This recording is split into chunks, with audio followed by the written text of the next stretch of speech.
राधे कृष्णा सभी भक्तों को।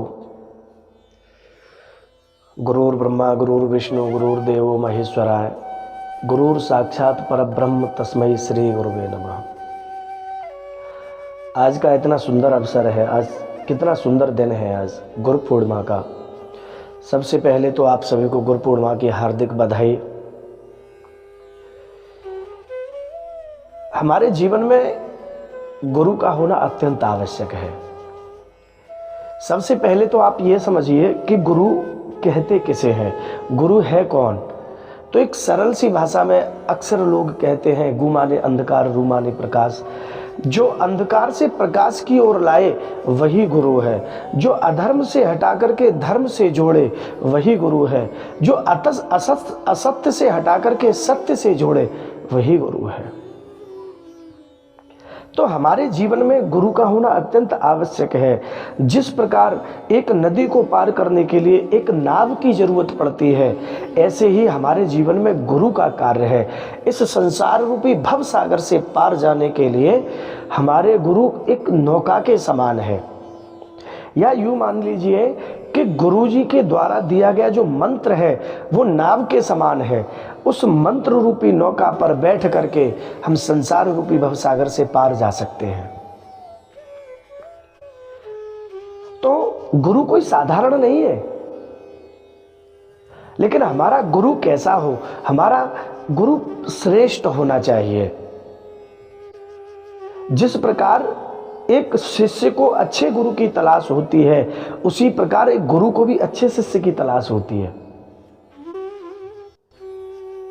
शिष्य भी अगर बनना है तो ऐसे बनो जो निस्वार्थ भाव हो, गुरु के प्रति प्रेम हो। और गुरु का भी स्वभाव कैसा हो, बोले शिष्य के प्रति समर्पित हो।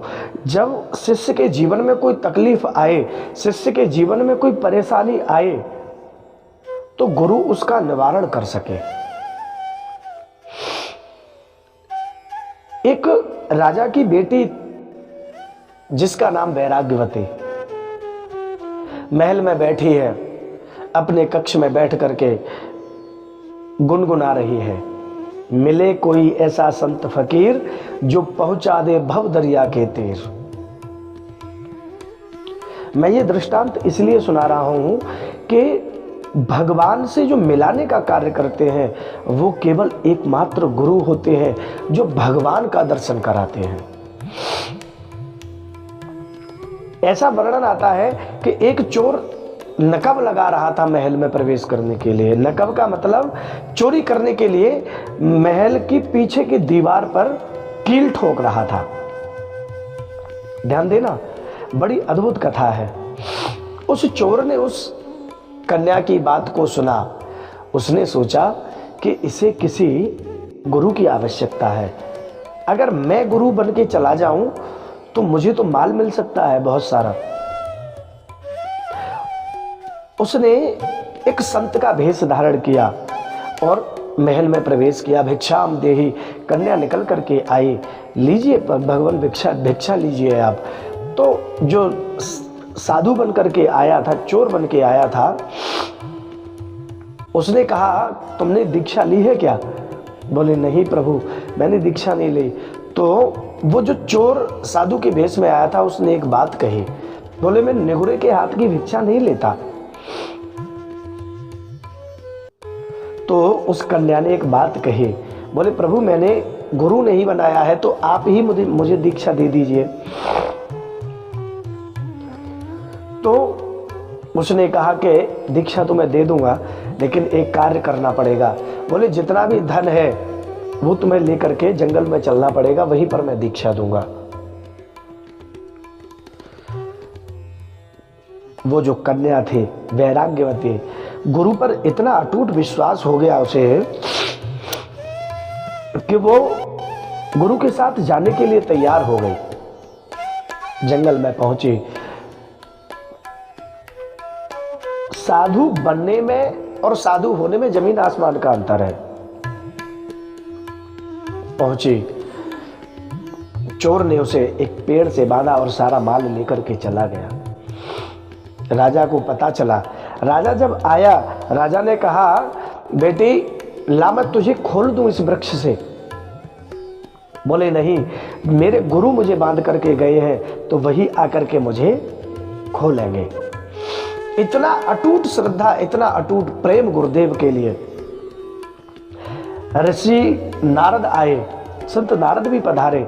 उन्होंने भी कहा बेटी वो चोर है, वो गुरु नहीं है। बेटी ने कहा कि नहीं, मेरे गुरु ने मुझे बांधा है, वही बंधन मुक्त करेंगे। आज भगवान को भी आना पड़ा। भगवान ने कहा बेटी ला मैं तुझे खोल दूं, इस बंधन से मुक्त कर दूं।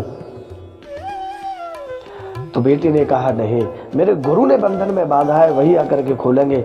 भगवान ने नारद जी से कहा, नारद जी उस चोर को लेकर के आए। चोर ने जब देखा, उसको बंधन मुक्त किया, तो दोनों भगवान और गुरु पास में खड़े थे। उन्होंने, उस कन्या ने दोनों को देखा और सबसे पहले अपने मन में एक विचार किया, प्रणाम करूं तो किसको करूं मैं, किसको प्रणाम करूं मैं। क्यों? क्योंकि गुरु गोविंद दोनों खड़े, काको लागो पाओ, बलिहारी गुरु आपने जो गोविंद दियो बताए।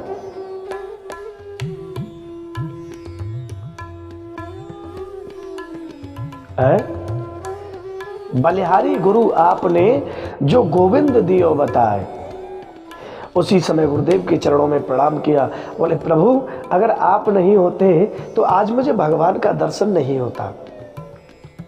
तो प्यारे भक्तों, गुरु की महिमा हमारे जीवन में अत्यंत है, गुरु का होना अत्यंत है। लेकिन गुरु का होना जितना अत्यंत आवश्यक है, उससे ज्यादा गुरु के प्रति हमारी श्रद्धा कैसी है, श्रद्धा का भी होना अत्यंत आवश्यक है।